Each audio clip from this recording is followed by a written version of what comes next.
In this video, I'll show you how to lower the rear seats of your Toyota Corolla 2003 to 2008.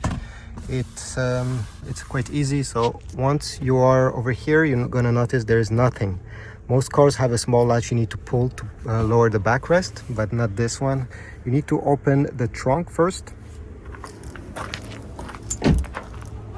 And once you're over here, the trunk, you're gonna have a latch that you need to pull on the left side and another latch on the right side.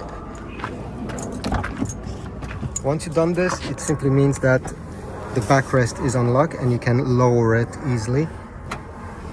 Okay, just like that. It will fold. Over here the seat cushion is completely destroyed, so this is why it's not working, but overall this is it. Once you're done, slam back the backrest, make sure everything is in place, and yeah, you're good to go. Thanks for watching. Please leave a like, subscribe, and I'll see you in the next video.